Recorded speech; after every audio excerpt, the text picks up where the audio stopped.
வணக்கம். காம்ரேட்ஸ் అందరికీ நமஸ்காரம். இந்த முக்கியத்துவம் வாய்ந்த கூட்டத்தை ஒருங்கிணைத்து நடத்தி கொண்டிருக்கின்ற தெலுங்கானா போராட்டத்தினுடைய தளபதியாக இருந்த திரு கோதண்டராம அவர்களுக்கு என்னுடைய வணக்கத்தையும் நன்றியையும் நான் தெரிவித்துக் கொள்கிறேன். అది ముఖ్యమైన ఈ కూటమికి ప్రెసిడెంట్గా ఉండి ఇది జరుగుతూ ఉన్న మన తెలంగాణ పోరాటాన్ని లీడ్ చేసిన ఇంపార్టెంట్ లీడర్ మన కోదండరాం గారికి நமஸ்காரம். இந்த கூட்டத்தில் பங்கேற்று கருத்துக்களை தெரிவிக்க இருக்கின்ற பல்வேறு அமைப்புகளைச் சேர்ந்த தலைவர்களுக்கும் இந்த கூட்டத்தினுடைய மையமாக வருகை தந்து இங்கே சிறப்புரையாற்ற இருக்கின்ற எங்கள் தலைவர் எழுச்சி தமிழர் அவர்களுக்கும் என்னுடைய வணக்கத்தை தெரிவித்துக் கொள்கின்றேன். ఈ కూటంలో ఇప్పుడు వాళ్ళు వ్యూస్ చెప్పిన లీడర్స్కు చెప్పబోయే లీడర్స్కు ముఖ్యంగా ఫైనల్గా ఈ ప్రసంగం ఉండే మా లీడర్ డాక్టర్ తిరుమావళవన్ గారికి నా నమస్కారం. டீலிமிட்டேஷன் என்பது இப்பொழுது இந்தியாவின் ஒற்றுமையை ஒருமைப்பாட்டை அச்சுறுத்தி கொண்டிருக்கிற ஒரு முக்கியமான பிரச்சனையாக உருவாகி இருக்கிறது. డీలిమిటేషన్ అనేది ఇప్పుడు ఈ దేశం యూనిటీని క్వశ్చన్ చేసే డేంజరస్ ఒక విషయంగా ఉంది. ஏற்கனவே 4 முறை டீலிமிட்டேஷன் செய்யப்பட்டிருக்கிறது. ஆல்ரெடி 4 சாரி ఈ డీలిమిటేషన్ మన ఈ దేశంలో చేసి ఉన్నాం. ஆனால் அப்போதெல்லாம் எழாத ஒரு அச்சுறுத்தல் சிக்கல் ஏன் இப்போது எழுந்திருக்கிறது என்று சொன்னால், இப்போது இருக்கிற ஆட்சி, மத்தியிலே இருக்கிற ஆட்சி ஒரு பெரும்பான்மைவாத திட்டத்தை செயல்படுத்த முற்பட்டிருக்கிற ஆட்சியாக இருக்கிறது. 4 సారి డీలిమిటేషన్ చేసేటప్పుడు ఏమీ చర్చలు రాలేదు. ఇప్పుడు ఎందుకు వస్తుందంటే బీజేపీ మెజారిటీనిజం ఇక్కడ వాళ్ళు పరిపాలనలో ఉంది. దానివల్లనే ఇప్పుడు ఈ చర్చ ముందుకు వచ్చింది. அவர்கள் இந்த டீலிமிட்டேஷன் என்பதையே ஒரு ஆயுதமாக பயன்படுத்தி ఈ డీలిమిటేషన్ అనేది ఒక వెపన్ గా వాళ్ళు బీజేపీ వాళ్ళు తీసుకున్నారు. தென்னிந்திய மாநிலங்களை அடக்கி ஒடுக்கி நிரந்தரமாக தங்களுடைய மேலாதிக்கத்தை இந்தியாவில் ஏற்படுத்திக் கொள்ள பார்க்கிறார்கள். పర్టికులర్ గా సౌత్ ఇండియన్ స్టేట్స్ ని వాళ్ళ డామినేషన్ తీసుకొని రావాలనేది వాళ్ళ ఆలోచన. ஏற்கனவே இங்கே பல்வேறு முயற்சிகளை மேற்கொண்டு அவர்கள் தென்னிந்திய மாநிலங்களிலே கால்பதிக்க முயற்சி செய்து கொண்டிருக்கிறார்கள். వాళ్ళు చాలా ప్రయత్నం చేస్తున్నారు. సౌత్ ఇండియాలో వాళ్ళు ఎంటర్ కావాలా, వాళ్ళు ఇక్కడ రూల్ చేయాలని చాలా ప్రయత్నం చేస్తానే ఉంటారు. இங்கிருக்கிற மாநில கட்சிகள் சில அவர்களுக்கு பலியாகி இருக்கின்றன. ఇక్కడ ఉండే state parties like TDP, YSRCP like that వాళ్ళు ఇక్కడ వాళ్ళకు బలి అయి ఉన్నారు. ஆனாலும் கூட அவர்கள் வட இந்தியாவிலே கோலோச்சுகிற அளவுக்கு தென்னிந்தியாவிலே அவர்களுடைய அரசியல் மேலாதிக்கத்தை நிறுவ முடியவில்லை. కానీ కూడా నార్త్ ఇండియాలో స్టేట్ పార్టీస్ లో వాళ్ళు డామినేట్ చేసే అట్లే ఇక్కడ సౌత్ ఇండియా స్టేట్ పార్టీస్ లో వాళ్ళు డామినేట్ చేయకుండా ఉండారు. లేకుండా వాళ్ళకు ఆ పరిస్థితి లేదు ఇక్కడ. அதனால் அவர்கள் திட்டமிட்டிருக்கிற இந்து ராஷ்டிரத்தை இங்கே ஏற்படுத்துவது சிக்கலாக இருக்கிறது.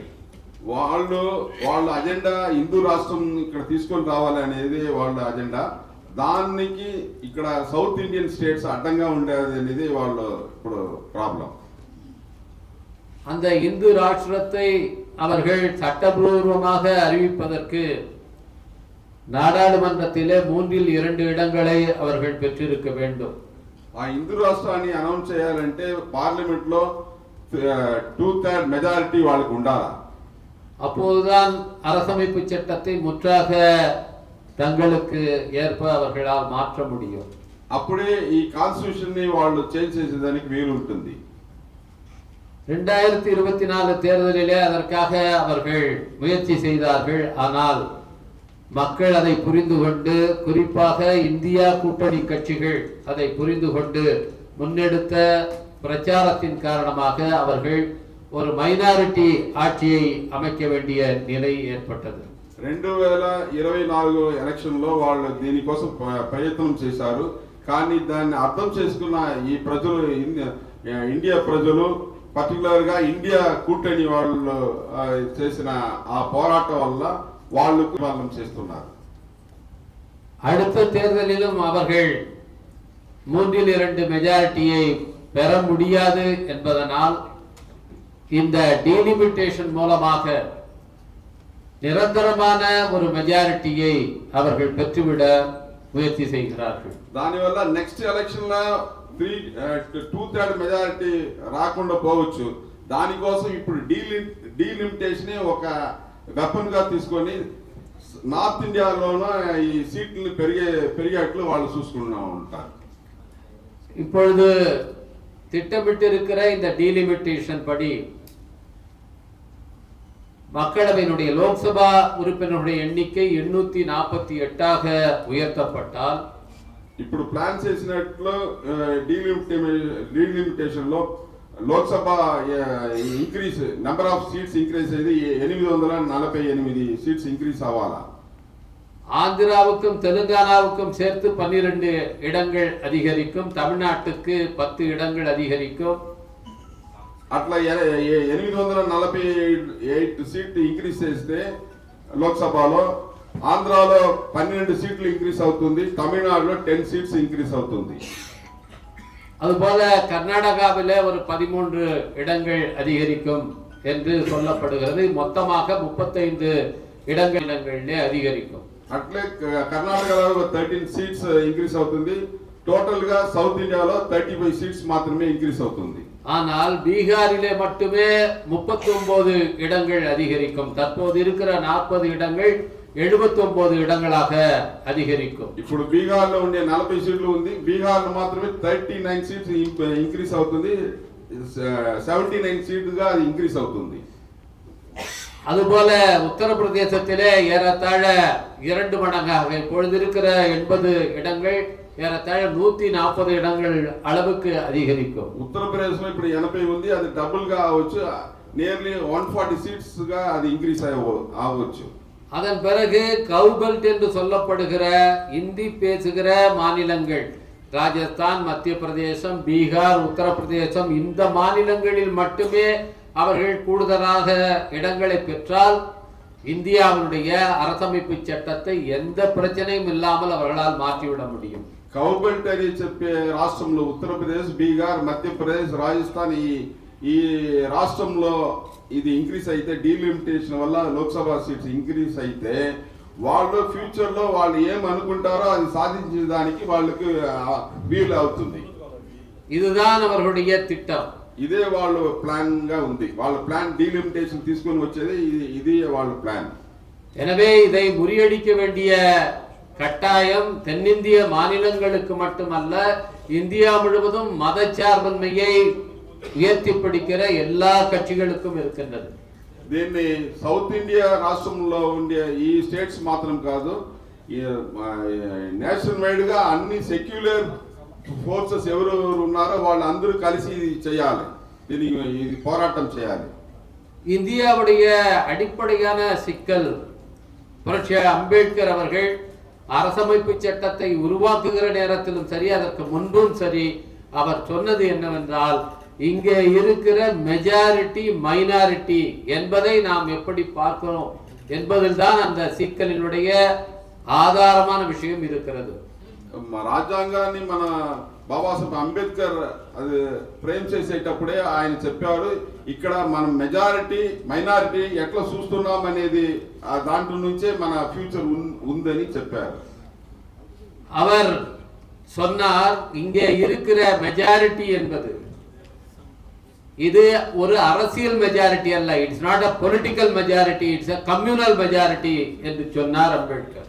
ఇది ఇక్కడ ఉండే మెజారిటీ పాలిటిక్స్ రాజకీయ మెజారిటీ కాదు, ఇది కమ్యూనల్ మెజారిటీగా ఇక్కడ ఈ దేశంలో ఉంది అని చెప్పారు.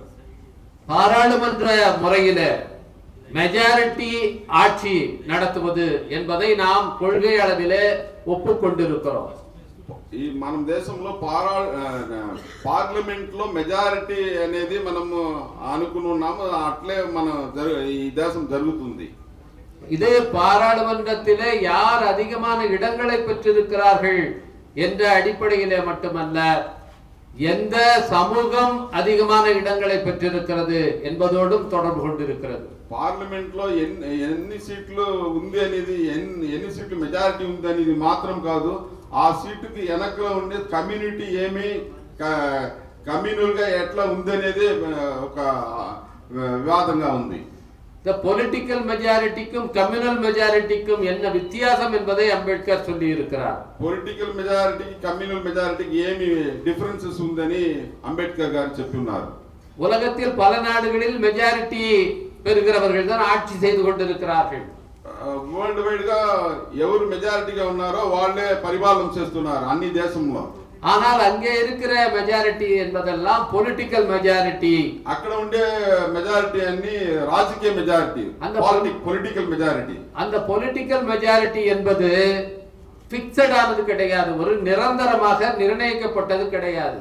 అక్కడ పొలిటికల్ మెజారిటీ అనేది ఎప్పుడు ఫిక్స్డ్ గా ఉండదు, అది ఫ్లక్చువేట్ అవుతూనే ఉంటుంది. அது மாறக்கூடியது, அவ்வப்போது அது மாறும். ஒருவருக்கு மெஜாரிட்டி கிடைக்கும் அல்லது இன்னொருவருக்கு மெஜாரிட்டி கிடைக்கும். ఒకసారి ఒక పార్టీకి మెజారిటీ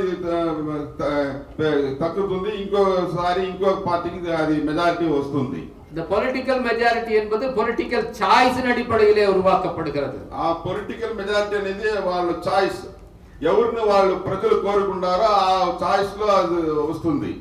ஆனால் இந்தியாவிலே இருக்கிற கம்யூனல் மெஜாரிட்டி என்பது பிறப்பின் அடிப்படையிலே நிர்ணயிக்கப்படுகிறது. ఇక్కడ పూరా దేశంలో కన్నా ఇండియాలో ఉండే మెజారిటీ అనేది బై బర్త్ ఇది నిర్మాణం అవుతుంది. ఈ by birth it is determining. இது మారக்கூடியదல்ல, அது నిరంతరமாக இருக்கிறது.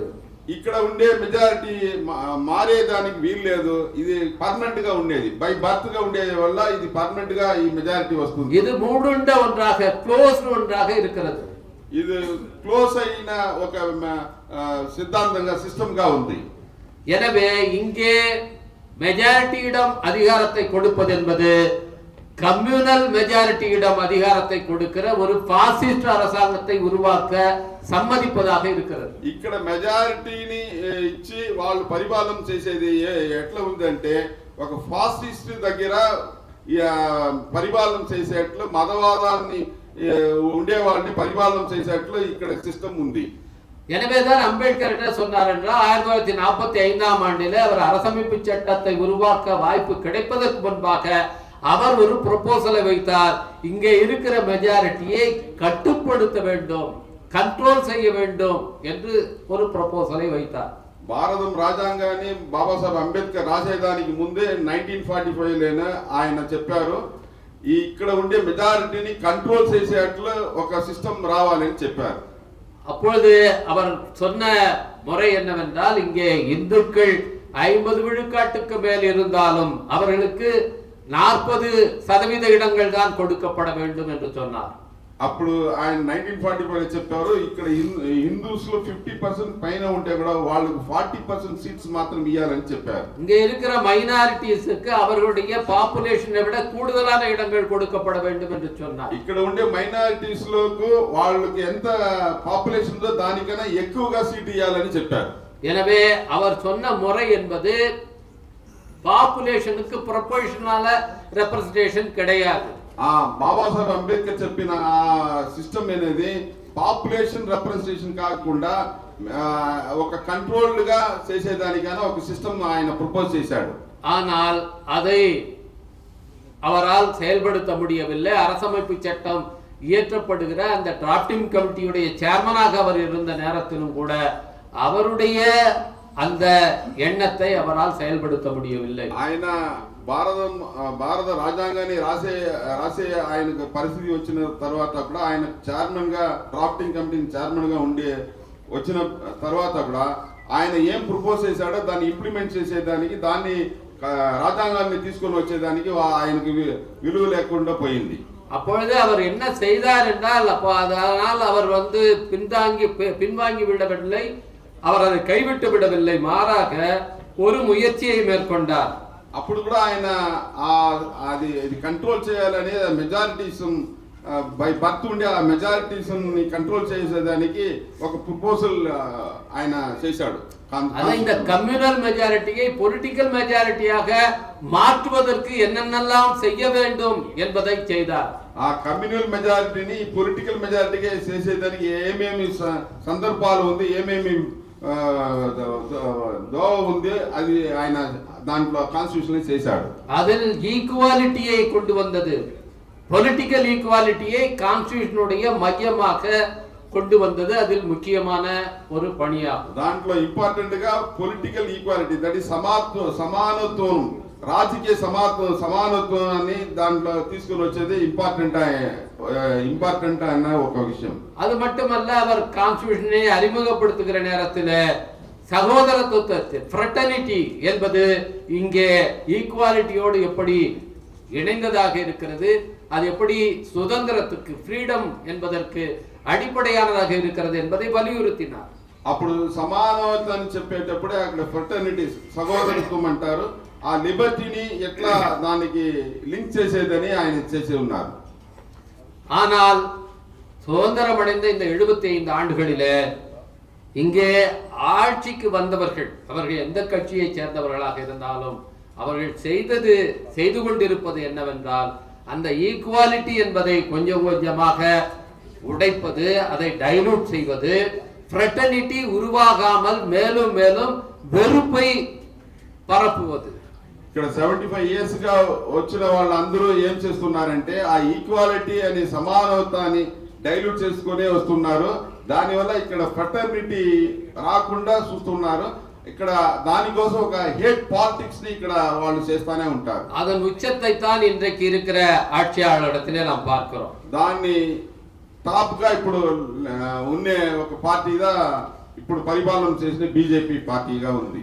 இப்போது இருக்கிற ஆட்சியாளர்கள் அரசமைப்பு சட்டத்தை மாற்றிவிட்டு புதிதாக ஒன்றை கொண்டு வருவதை விட இன்றைக்கு இருக்கிற அரசமைப்பு சட்டத்தையே இன்டர்பிரேட் செய்வதன் மூலமாக தங்களுக்கு ஏற்ப மாற்றி அமைத்துக் கொண்டிருக்கிறார்கள். ఇప్పుడు ఉండే పరిపాలన చేస్తున్న బీజేపీ వాళ్ళు కొత్తగా ఒక కాన్స్టిట్యూషన్ తీసుకొని వచ్చేదానికి ఆల్టర్నేట్ గా ఇక్కడ ఉండే ఈ కాన్స్టిట్యూషన్ దీన్ని ఇంటర్ప్రిట్ చేసి ఎట్లా దీన్ని వాళ్ళకి సాధనంగా చేయాలని వాళ్ళు ఒక్కొక్కటి చేస్తానే ఉంటారు. அமெண்ட்மெண்ட்ஸ் மூலமாக இன்றைக்கு வக்ஃப் சட்டத்திலே கொண்டு வந்திருக்கிற அமெண்ட்மெண்ட் உட்பட அமெண்ட்மெண்ட்ஸ் மூலமாக இந்த மாற்றத்தை செய்வது, அரசமைப்பு சட்டத்தை டைலூட் செய்வது. ఇక్కడ ఇప్పుడు కొత్తగా అమెండ్మెంట్ ఒక్కొక్క దాంట్లో అమెండ్మెంట్ తీసుకుని వస్తున్నారు. లేటెస్ట్ లో కూడా వక్ఫ్ బోర్డు అమెండ్మెంట్ తీసుకుని వచ్చారు. ఆ అమెండ్మెంట్ ద్వారా వాళ్ళు కొంచెం కొంచెంగా డైలెక్ట్ చేసుకునే వస్తున్నారు. இன்னொரு பக்கம் ஜுடிஷியரியில இருக்கிறவர்கள், ஜட்ஜஸ், அவர்கள் புது இன்டர்பிரேஷன் கொடுப்பது மூலமாக, உதாரணத்துக்கு எகனாமிக்கல் வீக்கர் செக்ஷன் என்பதோ ரிசர்வேஷனுக்கு தகுதியானது என்று இன்டர்பிரேட் பண்ணினார்கள். அப்படி இன்டர்பிரேஷன் கொடுப்பது மூலமாக டைலூட் செய்வது. அதே மாதிரிగా ఇప్పుడు జుడిషియరీలో ఉండే జస్టిస్ అందరూ ఇంటర్ప్రిటేషన్ ఇస్తున్నారు. కాన్స్టిట్యూషన్ ని ఇంటర్ప్రిటేషన్ గా కొత్తగా ఇంటర్ప్రిటేషన్ చేస్తున్నారు. దాని వల్లనే ఇప్పుడు ఎకనామికల్ వీకర్ సెక్షన్ అని ఒక చట్టం వచ్చింది కదా, దాని వల్ల అట్లను వాళ్ళు ఈ జుడిషియరీ వల్ల దీన్ని కాన్స్టిట్యూషన్ மெல்லமெல்லங்கா వాళ్ళు டைலூட் చేస్తూనే వస్తున్నారు. இந்த எதிர்வரும் 4 ஆண்டுகள் இன்னும் பிஜேபி ஆட்சி இருக்க போகிறது. இந்த 4 ஆண்டுடைய முடிவிலே நாம் பார்த்தோமானால் 1950 புரட்சி அம்பேத்கர் வகுத்து தந்த அரசமைப்பு சட்டம் இந்த 4 ஆண்டுகளுக்கு பிறகு இருக்காது. ఇంకా 4 సంవత్సరాలు ఉంది వాళ్ళ పరిపాలన, బీజేపీ పరిపాలన. 4 సంవత్సరాల తర్వాత చూస్తే బాబాసాహెబ్ అంబేద్కర్ రాసిన కాన్స్టిట్యూషన్ ఉండకుండా పోవచ్చు.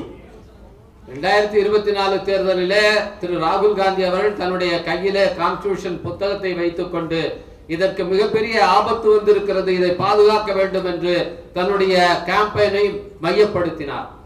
2024 ఎలక్షన్ అప్పుడు రాహుల్ గాంధీ గారు ఆయన చెయ్యిలో ఇండియన్ కాన్స్టిట్యూషన్ పెట్టుకొని దీనికి కాపాడుకోవాలా, దీనికి ఆపత్తు డేంజర్ వచ్చిందని ఆయన ప్రచారం చేశారు.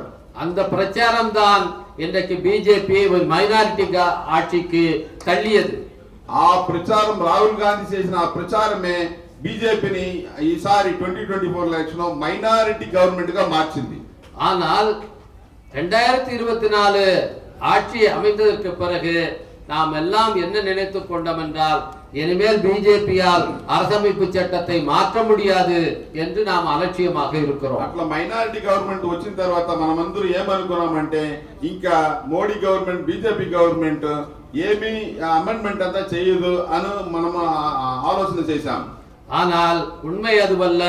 அவர்கள் மைனாரிட்டி அரசாக இருந்தாலும் டிடிபி போல அங்கே இருக்கிற ஜேடியு போன்ற கூட்டாளிகளை வைத்துக் கொண்டு அவர்கள் அரசமைப்பு சட்டத்தை தொடர்ந்து மாற்றிக் கொண்டிருக்கிறார்கள். కానీ అది నిజం లేదు. వాళ్ళు మైనారిటీగా గవర్నమెంట్ గా ఉంటే కూడా ఇక్కడ ఉండే టీడీపీ అక్కడ నితీష్ కుమార్ జేడీయూ వీళ్ళు సపోర్ట్ వల్ల ఇప్పుడు మెల్లంగా వాళ్ళు అమెండ్మెంట్ ఇదంతా చేస్తూనే ఉంటారు.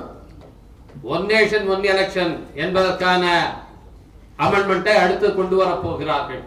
నెక్స్ట్ వాళ్ళు ఏం చేయబోతారంటే ఒక దేశం ఒక ఎలక్షన్ ని వాళ్ళు తీసుకొని రాబోతారు. அந்த திருத்தம் செய்யப்பட்டு விட்டால் இந்தியா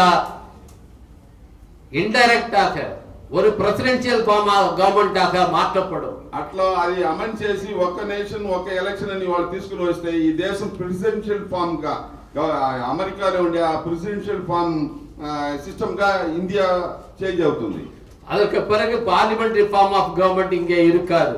దాని తర్వాత ఈ పార్లమెంట్ డెమోక్రసీని చేసే ఈ సిస్టమ్ ఉండదు. எனவே இந்த நிலையில் தான் இந்த டீலிமிட்டேஷன் என்பதை அவர்கள் எப்படி ஆயுதமாக பயன்படுத்துகிறார்கள் என்பதை நாம் பார்க்க வேண்டும். దానివల్ల ఇప్పుడు ఈ డీలిమిటేషన్ ని వాళ్ళు ఒక వెపన్ గా ఎట్లా చూస్తున్నారని మనం చూసుకోవాలా. நான் தலித்துகளுடைய நோக்கிலிருந்து இந்த டீலிமிட்டேஷனை எப்படி பார்ப்பது என்பதை மட்டும் 2 வார்த்தைகள் சொல்லி என்னுடைய உரையை நிறைவு செய்ய விரும்புகிறேன். ఈ డీలిమిటేషన్ దళిత్ ఆస్పెక్ట్ నుంచి దళిత్ యాంగిల్ నుంచి నేను ఎట్లా చూస్తున్నానని ఒక 2 మాటలు మాత్రం చెప్పి నేను ముగిస్తున్నాను. வாக்குரிமையை பொறுத்த அளவிலே இதை பற்றிய கூடுதலான விழிப்புணர்வு பெற்றவர்களாக இந்த நாட்டிலே இருப்பவர்கள் தலித்துகள் தான். ఓటింగ్ రైట్స్ గురించి హక్కుల గురించి తెలుసుకున్న వాళ్ళు ఆ అవేర్నెస్ ఉండేవాళ్ళు ఇప్పుడు దళితుగా ఎమర్జ్ అయి ఉన్నారు.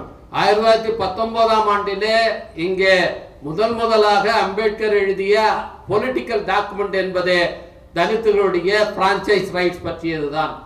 1919 లో అంబేద్కర్ మొట్టమొదటిగా రాసిన పొలిటికల్ ఓటింగ్ రైట్ ఆ ఫ్రాంచైజ్ గురించి ఆయన ఫస్ట్ రాసి ఉన్నాడు.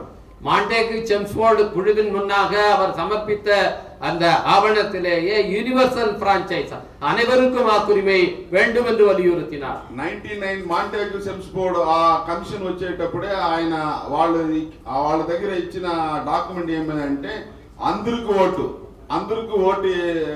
హక్కు రావాలని ఆయన చెప్పాడు. அதுக்கு பிறகு நடத்தப்பட்ட ரவுண்ட் டேபிள் கான்ஃபரன்ஸ்க்கு பிறகு దాని తర్వాత 1930-31 లో అప్పుడు జరిగిన రౌండ్ టేబుల్ కాన్ఫరెన్స్ తర్వాత கொடுக்கப்பட்ட ரெப்ரசன்டேஷன் இவர்களுக்கு பிரதிநிதித்துவம் எவ்வளவு என்றால் வெறும் 75 இடங்கள் தான் இந்தியா முழுவதும் கொடுக்கப்பட்டது. రౌండ్ టేబుల్ కాన్ఫరెన్స్ తర్వాత దళిత్స్ కు 75 సీట్స్ మాత్రమే పూరా దేశానికి వాళ్ళు ఇచ్చారు. அன்றைக்கு மெக்டொனால்ட் கொடுத்த இந்த செப்பரேட் எலக்டரேட் என்ற உரிமையை காந்தி உண்ணாவிரதம் இருந்து பறித்தார் என்பது உங்களுக்கெல்லாம் தெரியும். అప్పుడు బ్రిటిష్ వాళ్ళు మెక్డొనాల్డ్ ఆయన ఇచ్చిన సెపరేట్ ఎలక్టరేట్ అని ఒక అద్భుతమైన హక్కుని మహాత్మా గాంధీ ఆయన నిరాహార దీక్ష అని చెప్పి అది పడిపోయింది. அதுக்கு பிறகு ஏற்படுத்தப்பட்ட அந்த ரெப்ரசன்டேஷன் என்பது பூனா பேக்டுக்கு பிறகு ஏற்படுத்தப்பட்ட அந்த ரெப்ரசன்டேஷன் என்பது 2 விதமான தேர்தலை அறிமுகம் செய்தது. అప్పుడు 1932 లో ఆ పూనా ప్యాక్ట్ గాంధీ అంబేద్కర్ ఆ పూనా ప్యాక్ట్ తర్వాత రెండు విధమైన సిస్టమ్ ఎలక్షన్ సిస్టమ్ వచ్చింది. தலித்துகளுடைய பிரதிநிதிகள் முதல்ல பேனல் சிஸ்டத்தில் பேனல் எலெக்ஷன் என்று அவர்களுக்குள்ளாரே பிரதிநிதிகளை வைத்து முதலிலே தேர்தல் நடத்தி அதிலே தேர்ந்தெடுப்பது. అప్పుడు ఫస్ట్ ఏం చేశారంటే దళిత్స్ రిప్రజెంటేటివ్స్ ఎట్లా ఎలక్ట్ చేశారంటే ఒక ప్యానెల్ మారి పెట్టి దళిత్స్ మాత్రమే ఓటేసి ఆ ప్యానెల్ లో వచ్చే వాళ్ళని ఎలక్ట్ చేశారు, దళిత్స్ మాత్రం. அதன் பிறகு ஜெனரல் எலெக்ஷன்ல அதிலிருந்து தேர்ந்தெடுக்கப்படுகிறவர் போட்டியிட்டு வெற்றி பெறுவது. ఆ దళిత్స్ లో ఆ ప్యానెల్ లో ఎవరు గెలుస్తున్నారో వాళ్ళు నలుగురు మాత్రం జనరల్ లో పోటీ చేశారు.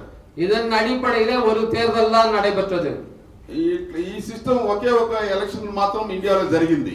அதன் பிறகு அரசமைப்பு சட்டம் அவையிலே அதற்கான விவாதம் வந்த நேரத்திலே இந்த சிஸ்டம் மிகவும் கடுமையானதாக நிறைய தடைகள் கொண்டதாக இருக்கிறது என்று தலித் பிரதிநிதிகளே அங்கே எடுத்து சொன்னார்கள். దాని తర్వాత పార్లమెంట్ లో చర్చ వచ్చిన తర్వాత ఈ సిస్టమ్ చాలా డిఫికల్ట్ గా ఉందని దళిత్ రిప్రజెంటేటివ్స్ பார்லிமென்ட்ல చెప్పారు. இங்கிருந்து மெட்ராஸ் பிரசிடென்சியில் இருந்து அன்றைக்கு பிரதிநிதிகளாக போயிருந்த வி.ஐ. முனுசாமி பிள்ளை அதுபோல நாகப்பா முதலானவர்கள் அதை பற்றி அங்கே பேசினார்கள். అప్పుడు పార్లమెంట్ లో తమిళనాడు నుంచి మెడ్రాస్ నుంచి పోయిన మునుసామి పిళ్ళై నాగప్ప వీళ్ళిద్దరూ అక్కడ దీని గురించి పార్లమెంట్ లో మాట్లాడారు. மகாராஷ்டிராவிலிருந்து சென்ற காண்டேகர் என்பவரும் அதை பற்றி விரிவாக பேசி இருக்கிறார். மகாராஷ்டிரா నుంచి పోయిన కాండేకర్ అనే ఆయన దీని గురించి మాట్లాడారు. அதன் பிறகு ஏற்படுத்தப்பட்ட தேர்தல் முறை, இந்தியா சுதந்திரம் அடைந்ததற்கு பிறகு ஏற்படுத்தப்பட்ட தேர்தல் முறை இரட்டை தொகுதி முறை. దాని తర్వాత వచ్చిన సిస్టమ్ ఏంటంటే డబుల్ మెంబర్ కాన్స్టిట్యుయెన్సీగా వాళ్ళు చేశారు. அதன் அடிப்படையிலே இரண்டு தேர்தல்கள் நடைபெற்றன. 1952, 57 இரண்டு தேர்தல்கள் நடைபெற்றன. దాని తర్వాత 52 లో 57 లో రెండు ఎలక్షన్ జరిగింది. அதன் பிறகு உருவாக்கப்பட்டதுதான் இன்றைக்கு இருக்கிற ரிசர்வ் தொகுதி முறை. 57 తర్వాత ఉండే ఈ సిస్టమ్ தான் ఇప్పుడు ఉండే సిస్టమ్ தான் 57 తర్వాత ఉండేది. இது அம்பேத்கர் அவர்கள் முன்வைத்த ரிசர்வ் தொகுதி முறை அல்ல. ఇది అంబేద్కర్ ఆయన ఏం ప్రపోజ్ చేశాడో ఆ సిస్టమ్ కాదు ఇప్పుడే ఉండే రిజర్వేషన్. పార్లమెంట్ లో రిజర్వేషన్ సీట్స్ ఉంది కదా, ఈ సిస్టమ్ అంబేద్కర్ ప్రపోజ్ చేసిన సిస్టమ్ కాదు. சுதந்திரத்துக்கு பிறகான இந்த 75 ஆண்டுகள்ல ஆட்சியிலே இருக்கிறவர்கள் தலித்துகளுடைய பிரதிநிதித்துவத்தை எப்படியெல்லாம் குறைக்கலாம் என்பதற்கு திட்டமிட்டு பல நடவடிக்கைகளை எடுத்து வருகிறார்கள்.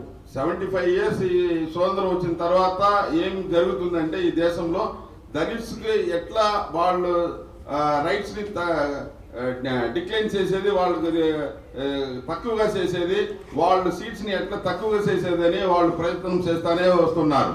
அந்த ரிசர்வ் தொகுதி முறைகளை மாற்றுவது என்பது ஒன்று, ఆ రిజర్వ్ కాన్స్టిట్యుయెన్సీ ని చేంజ్ చేసేది అనేది ఒకటి. இன்னொன்று இந்த டீலிமிட்டேஷன் அடிப்படையிலே దళితులుடைய వాక్కుகளை మదిపిల్లాமல் செய்வது இன்னொன்று. ఇంకొకటి ఏమంటే ఈ డీలిమిటేషన్ లో దళిత్స్ ఉండే ఓటింగ్ వాల్యూని వాల్యూ లేకుండా చేసేది ఇంకొకటి. எஸ்சி எஸ்டி இரண்டுக்கும் ரிசர்வ் தொகுதிகள் உருவாக்கப்பட்ட போது எஸ்டிக்கு என்ன அவர்களுக்கு இருந்த அனுகூலம் என்னவென்றால், வசதி என்னவென்றால் அவர்கள் ஒரு இடத்தில் செறிவாக கான்சென்ட்ரேட்டடாக இருந்தார்கள். ఎస్సీ ఎస్టీలకు వాళ్ళకి సెపరేట్ కాన్స్టిట్యుయెన్సీ రిజర్వ్ కాన్స్టిట్యుయెన్సీ చేసినప్పుడు ఏమైందంటే అప్పుడు ఎక్కడ ఎస్సీస్ మెజారిటీగా ఉన్నారో, ఎస్టీసీ ఎక్కడ మెజారిటీగా ఉన్నారో అక్కడ ఆ కాన్స్టిట్యుయెన్సీని ఐడెంటిఫై చేసి దాన్ని రిజర్వ్ చేశారు. ஆனால் எஸ்சி மக்களை பொறுத்தளவில் அவர்கள் டிஸ்பர்ஸ் ஆட்சி பரவலாக இருக்கிறார்கள். எந்த ஒரு கிராமத்திலும் எந்த ஊரிலும் அவர்கள் மெஜாரிட்டியாக 40 விழுக்காட்டுக்கு மேல் கூட மக்கள் தொகை கொண்டவர்களாக இருப்பதில்லை. కానీ దళితులు ఎట్లా ఉన్నారంటే స్కాటర్డ్ గా ఉన్నారు, ఎక్కడనో వాళ్ళ మెజారిటీగా లేదు. ఒక 30%, 40% అట్లే ఉంటారు. మెజారిటీగా ఉంటే కూడా ఒక 30-40% గా ఉంటారు, వాళ్ళు స్కాటర్ గానే ఉంటారు. இப்பொழுது டீலிமிட்டேஷன் செய்யும் போது என்ன செய்கிறார்கள் என்று சொன்னால், தலித்துகள் எங்கே எல்லாம் கான்சென்ட்ரேட்டடாக இருக்கிறார்களோ அந்த வாக்கு அந்த தொகுதியினுடைய தேர்தல் முடிவை தீர்மானிக்க விடாமல் தடுக்கிறார்கள். ఎక్కడంతా ఇప్పుడు దళిత్స్ మెజారిటీగా ఉన్నారో అక్కడంతా వాళ్ళు విన్ ఉండే పరిస్థితిని చేస్తున్నారు. அதுபோலத்தான் மைனாரிட்டிஸ், குறிப்பாக முஸ்லிம்களுடைய வாக்குகளையும் அப்படித்தான் சிதறடிக்கிறார்கள். ఈ డీలిమిటేషన్ ఏం చేస్తున్నారంటే దళితులు మాత్రం కాదు, ముస్లిమ్స్ ఓటర్స్ ఎక్కడ ఎక్కువగా ఉందో దాన్ని డివైడ్ చేసి అట్లా అది కాన్స్టిట్యూన్సీని క్రియేట్ చేస్తున్నారు. இது 4வது டீலிமிட்டேஷன்ல தெளிவாக இது நடந்தது. ఈ 4th డీలిమిటేషన్ ఇట్లా జరిగింది. எதிர்வரும் டீலிமிட்டேஷனிலே அப்படி அவர்கள் இந்த வாக்குகளை சிதறடிக்க விடாமல் பார்த்து கொள்ள வேண்டியது நமக்கு மிக மிக முக்கியம். అట్లా ఇది ముస్లిం ఓట్స్ దళిత్ ఓట్ ని అట్లా స్కాటర్ గా చేసి డివైడ్ చేసి వాళ్ళు విన్ చేసే అట్లా చేయకుండా పరిస్థితిని రాకుండా చూసేది మనం జాగ్రత్తగా ఉండి చూసుకోవాలి. మనము இதை செய்கிற அதே நேரத்திலே நமக்கு இருக்கிற மிக முக்கியமான கடமை புரட்சி அம்பேத்கர் சொன்ன இந்த கம்யூனல் மெஜாரிட்டியை பொலிட்டிக்கல் மெஜாரிட்டியாக மாற்றி அமைப்பது எப்படி என்பதை பற்றியதாகும். దీంట్లో మనం చాలా రెస్పాన్సిబిలిటీ ఏంటంటే ఈ కమ్యూనల్ మెజారిటీగా ఉండేది పొలిటికల్ మెజారిటీగా మార్చాలా అనేది మనం గుర్తుంచుకొని దాని గురించి మనం ఆలోచన చేయాలి. அதற்கு ஒரு சகோதரத்துவத்தை ஃப்ரெட்டர்னிட்டியை கட்டமைப்பது அடிப்படையானது. அதைத்தான் இந்த கூட்டத்தின் மூலமாக நம்முடைய மரியாதைக்குரிய கோதண்டராவ் அவர்கள் முன்னெடுத்திருக்கின்றார். దాన్ని చేయాలనేది ఈ ఫ్రెటర్నిటీని డెవలప్ చేయాలనేది ఈ కూటం పర్పస్ గా ఉంది. దాన్నే మన కోదండరామ్ గారు చేస్తా ఉన్నారు. அவருக்கு நன்றி சொல்லி என்னுடைய உரையை முடிக்கிறேன். ఆయనకు నమస్కారం థాంక్స్ చెప్పి నేను ముగిస్తున్నాను. జై హింద్. ధన్యవాదాలు టి రవికుమార్ గారు, విల్లుపురం తమిళనాడు ఎంపీ గారికి. డీలిమిటేషన్ వల్ల ఎంత ప్రమాదం ముంచుకొస్తుందనేది వారు చాలా చక్కగా వివరించడం జరిగింది. మనందరికీ తెలుసు 400 సీట్లు వస్తే రాజ్యాంగాన్ని మారుస్తామని గత ఎన్నికల్లో అన్నారు. వాళ్ళ రాజ్యాంగాన్ని మార్చడం అంటే అది హిందూ రాష్ట్రంగా ఈ దేశాన్ని చేయడం. ఈ దేశ ప్రజలు అర్థం చేసుకొని వాళ్ళకు 240 సీట్లకు పరిమితం చేశారు. ఇప్పుడు వాళ్ళు ఉత్తరాదిలో వాళ్ళ డామినేషన్ ఉంది. దక్షిణాది రాష్ట్రాలలో అధికారంలోకి వచ్చి రాజ్యాంగాన్ని మార్చి హిందూ రాష్ట్రంగా ప్రకటించాలని అనేక ప్రయత్నాలు చేస్తుంటే దక్షిణాది రాష్ట్రాలు వాళ్ళ కుట్రలకు లొంగట్లేదు. కాబట్టి ఈ డీలిమిటేషన్ అనే ఒక ఆయుధాన్ని తీసుకొచ్చి వాళ్ళు అనుకున్న లక్ష్యానికి చేరుకోవాలి అని ప్రయత్నం చేస్తున్నారు. కాబట్టి దక్షిణాది రాష్ట్రాలుగా మనం అందరం చాలా అప్రమత్తంగా ఉండి ఈ డీలిమిటేషన్లో జరిగే కుట్రలను, వాళ్ళు చేసే వ్యూహాలను కానీ కుట్రలను మనం జాగ్రత్తగా గమనిస్తూ ఎదుర్కోవాలని వాళ్ళు చెప్పిన ఆ ఉపన్యాసంలో సారాంశము ఇది ఉందని మీ దృష్టికి తెలియజేస్తూ చాలా చక్కగా వారు వివరించడం జరిగింది.